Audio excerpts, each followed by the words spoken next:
This scene from Komal Gandhar symbolizes one of the principal concerns in the cinema of the Bengali filmmaker Ritwik Ghatak. It articulates his obsession, the anguish and agony of a person unable to reconcile to the partition of Bengal. The trauma of this division, the lament and tragedies of people uprooted from their traditional moorings, was to cast its shadow on the entire body of work of Ritwik Ghatak. By the time he died at the age of 51, Ghatak had become a cult figure to many a young filmmaker in India. His work had been dominated by doses of melodrama, but delineated with such personal vision that he was acknowledged an original artist of the Indian cinema, erratic at times, but always supremely confident. And the total concept of cinema as art was his preoccupation. As he once said, the film is basically a matter of personal statement. All arts are in the final analysis, and films seem to be an art.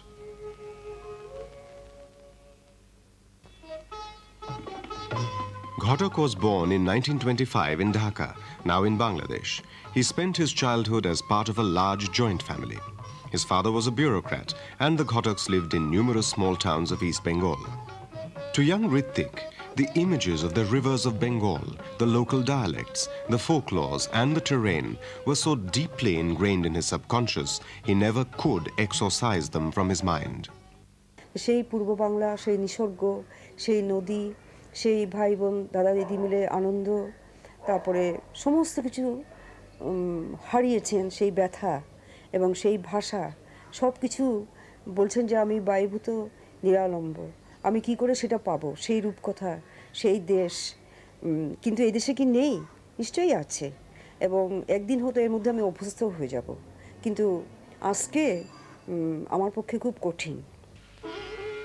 Ritwik migrated to Calcutta as a young man, where, before cinema, he was involved in theatre, acting, writing and directing plays for the Indian People's Theatre Association, which was a social consciousness movement to educate the masses. বিসর্জন দেখেছি, তার পরিচালনা দেখেছি, তার অসাধারণ অভিনয় দেখেছি, এবং তার যে আরতি, সেই রঘুপতির কঠিন চরিত্র, তার পাশাপাশি অপর্ণা এবং জয়সিংহের চরিত্র, এবং সেইখানে কবিগুরুর যে সেই হিংসা নয় শান্তি চাই, সেটা ভীষণভাবে ফুটে বের করেছেন, এবং সেই সেট, তার কস্টিউম, তার সব কিছু তিনি ভেবেছিলেন, করেছিলেন।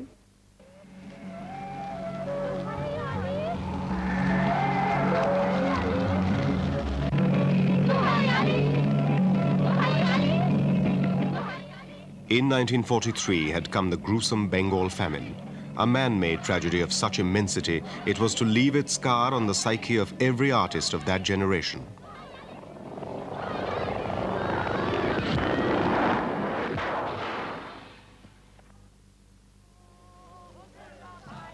(1947) saw the birth of independent India, unfortunately in the crucible of communal hatred, which also saw the partitioning of Bengal. Ghatak witnessed the enormity of human suffering, and through these searing experiences, a committed artist was born. He was a right-minded person before the partition. He became left-minded after the partition. He could not get out of the trauma of the partition, you see. He missed his city and the Padmadi River. In this scene from Komal Gandhar, made in 1961, Ghatak confirms that his umbilical cord with his East Bengal was very much intact. No other filmmaker had been so haunted by the El Dorado of his past, a promised land he believed he had lost when the country was partitioned. But Komal Gandhar was also a requiem for the IPTA days, a reappraisal of the reasons why the IPTA movement had failed him. In his very first film, Nagorik, Ghatak's temperament was evident. The film is set in the post-war Calcutta, and it narrates a rather bleak story of the tribulations of a young man in search of a job and his gradual deprivation. But by the end of the film, the protagonist refuses to admit defeat, resolving instead to struggle with those living and toiling in the slums.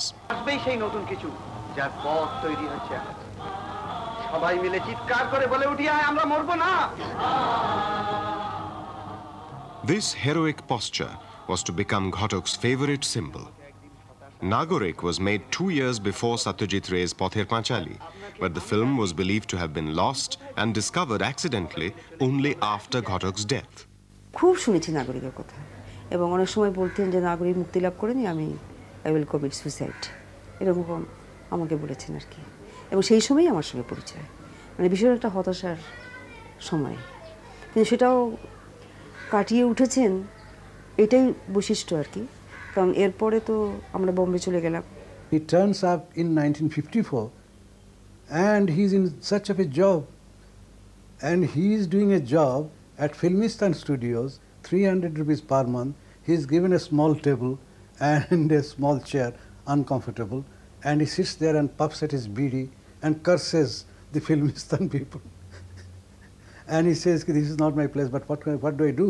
I have to do something. And after 10 months, he ultimately comes to Bimalda and says, please rescue me. And Bimalda happens to be a family friend of the Ghataks. And he used to know Ritwik, who was called by them. His pet name was Bhoba, you know. So he says, all right, Bhoba, come and sit with us. He started sitting, and there the story idea of Madhumati was taken up from him. Ghatak wrote the story for Madhumati, a murder mystery based on the theory of reincarnation. This Hindi film, directed by Bimal Roy, starred Dilip Kumar and Vaijayantimala and went on to become a great commercial success. But Ghatak left Bombay to return to Calcutta. It was Ajantrik, the second feature film he directed, which brought attention to Ghatak's remarkable and original talent. The film is ostensibly about the relationship between a ramshackle jalopy and its driver Bimal. And the jalopy as conceived by Ghatak, even in the drawings he executed, becomes an important character, almost an alter ego with whom Bimal has an eccentric and emotional bond. For Ghatak, Ajantrik was primarily a commentary on integrating the future into our heritage, the emotional integration of acquired technology to our daily lives. Although the film ends with the jalopy being dismantled and sold as scrap, the director does not lose heart and believes there is still hope of coming to terms with the machine age. Ghatak, finally, I think, to use a coin of phrases, he found a Ghatakian solution to a cinematic problem, which to me is an act of genius. And it worked very often, and at times it didn't. But the fact is that this man functioned so spontaneously, so intuitively towards a scene, towards shot division, towards a cut, towards use of music or soundtrack. To say that it is completely codified and structured before he actually started shooting, I don't think is true. I don't think so. But this is very important, the role of intuition, which is Ghatak. Notwithstanding the commercial failure of his earlier films, Ghatak launched Meghe Dhaka Tara, confident he had integrated the theoretician in him to his cinematic vision. For Ghatak admirers, Meghe Dhaka Tara remains one of his most accomplished works. Its simple storyline captures the tragic rhythm of life in an uprooted middle-class refugee family. The story of Neetha, a young woman whose personal sacrifices enable her family to stand the onslaught of destitution and who is finally stricken by TB. The film has its melodramatic moments, but Ghatak uses these to his advantage.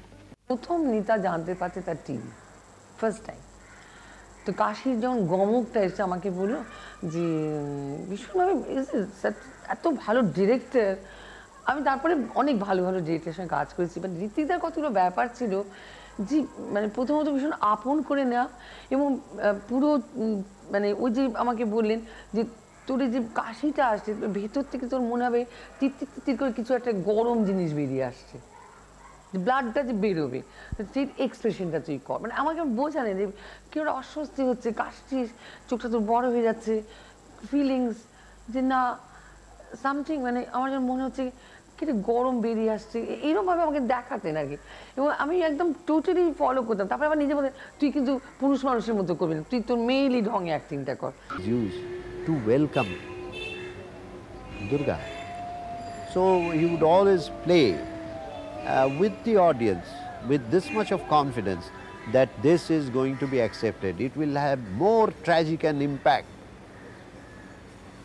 So that was Ritwik Ghatak. For a filmmaker almost obsessed with a personal vision, Ghatak fought relentlessly against commercial realities, contending with producers always on the lookout for the usual formula stories and happy endings. The financier distributor of the film was a very good friend of Ritwik Da. He said he is suspecting me because he knows I am not going to yield to his demand of a happy end of the film. No, Nita can't live on it. You know that. আমাকে ঋত্বিকদা বলল কান্না চাই না আমার, তুই কখনো কাঁদিস না, তুই চিৎকার কর, তোর তোর কান্নাটা হবে তোর চিৎকারে, মানে বাস্ট। যে আমি কিন্তু বাঁচতে চেয়েছিলাম, এই যে পৃথিবীর সুখ ভালোবাসা আমি সব পেতে চেয়েছি, but I didn't get it. তো এইটা তুই তুই বুক ফাটা চিৎকার কর। We said all that was written. The distributor financier was very happy. After all, he has won over Ritwik Ghatak, little knowing that merely through dubbing such a tragedy would be brought about. So the picture had to have its tragic end the way Ritwik Da wanted. For an artist to whom filmmaking was a passion, Ghatak never had the luxury of healthy budgets for the kind of films he enjoyed making. But he found ways to improvise and achieve what he envisaged, even when his producers could not give him the basic technical supports. Those classical songs sung by a great singer like A.T. Kanan had to be picturized without playback machines because Ritwik Da and his producer could not afford to pay the rental. So that was the type of filmmaking which has fortunately or unfortunately been Ritwik Da's lot all through his career. He has never had that type of financial backing whereas you go out to work, you carry all the gadgets with you. Camera is a must, film one has to buy. Ritwik Da also had to do that. But beyond that, for obvious economic reasons, there are so many gadgets, equipments which he could not requisition, he couldn't work with. So there was no playback machine. There was no handy tape recorder either. A member of IPTS song squad who was also a very famous footballer, Montuda, we used to call him Montuda, little senior, used to sing those songs from a distance and I used to give, when I am very close to the camera, very close, almost maintaining this type of distance, I would certainly start using my hands. Oh, this, that. So that will confuse you. The disturbance in the foreground, the movement of the fingers will be such that actually even if I have missed, if there has been false lips, it will just get lost in some kind of excitement created both by the artist and the director. If East Bengal and its cultural traditions were engraved in Ghatak's psyche, Ghatak was also raised under the cultural influence of Rabindranath Tagore. He made extensive use of Tagore's songs, and nowhere more effectively than in this sequence from Meghe Dhaka Tara. Subarnarekha was the third film in what is referred to as his refugee trilogy. The film was set in a refugee colony of post-partition Calcutta. But to Ghatak, the film was more than just a problem of rootlessness.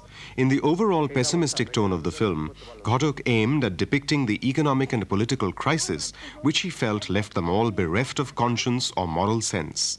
And he hit hard at this disintegration. In Subarnarekha, the disintegrating moral value is symbolized by Sita, the heroine, who is compelled into prostitution, and in the confrontation between her and her brother, who comes to her unknowingly as a customer. With Subarnarekha, an important phase in Ritwik Ghatak's life also came to an end. He gave up feature film making to take up a position as Vice Principal of the Film and Television Institute of India in Pune. And in the 2 years he spent there, he left his indelible mark as film theoretician and teacher. It was moments of great exhilaration, great discovery, and a tremendous amount of exuberance towards the act of filmmaking, the act of filmmaking. When I was there as a student, he took a few classes. And what I gathered really from a person like Ghatak is that what he gave you was a sense of being. That's very important for a filmmaker, a sense of pride. The fact that you are a creator. These are important things, you know, for a young person out there who's a student, who's 19, 20, 21 years old. He contributed to making 2 remarkable short films with his students in Pune. One of them is Rendezvous.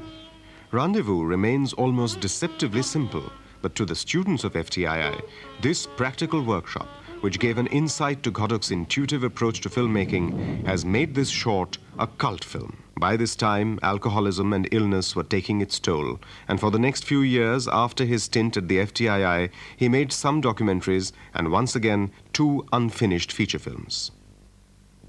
This legacy of unfinished films, many of them abandoned requiring only a few days of work left for completion, is a testament as much to Ghatak's temperament as to the fickle-mindedness of his producers.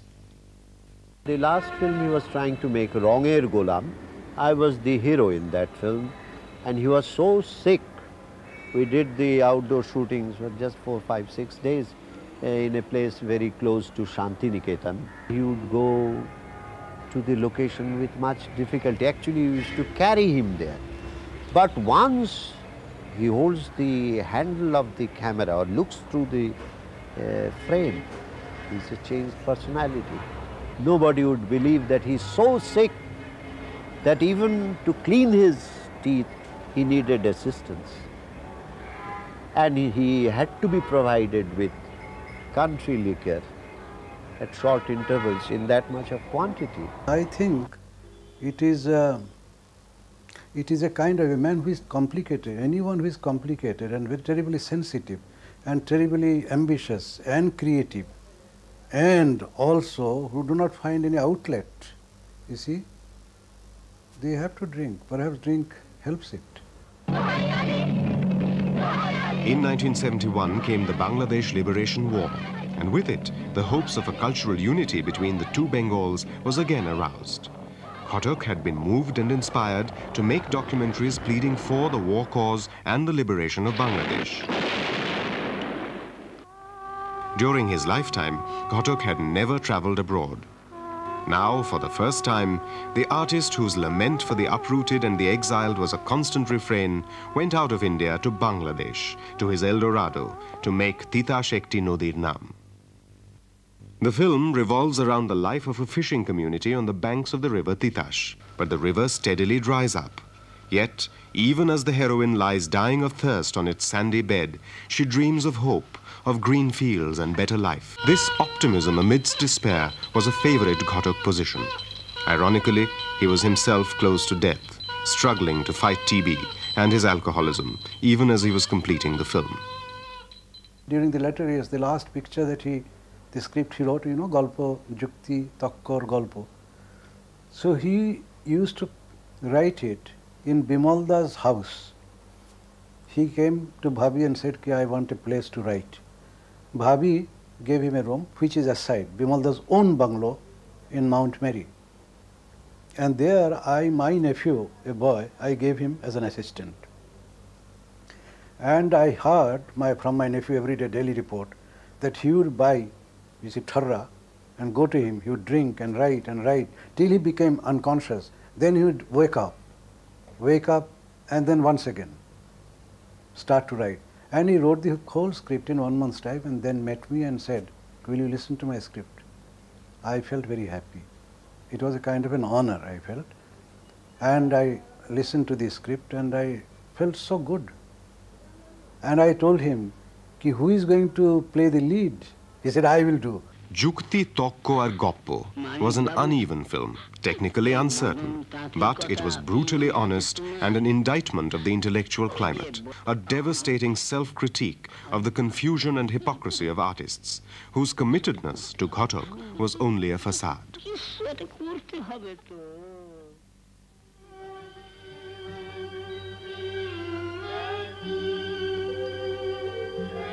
Ghatak's passion and his prolific talent as an auteur of Indian cinema were evident not only in the use of music, sound, myths and allegories, but also in the numerous sketches and drawings which were discovered among his papers.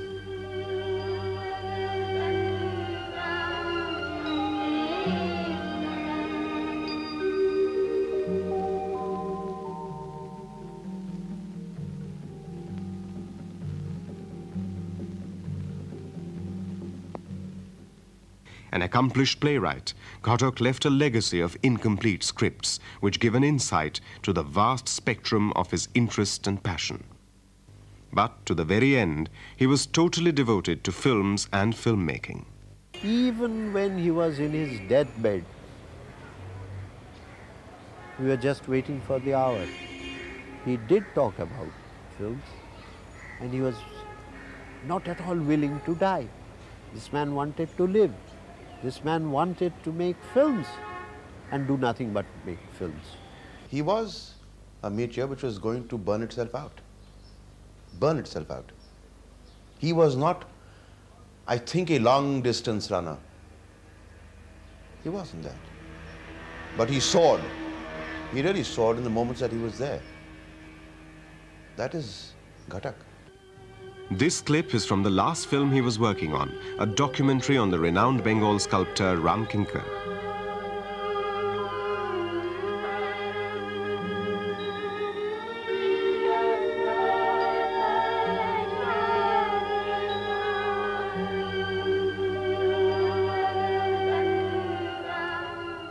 Ritwik Ghatak died on 6th February 1976, before he could complete the film.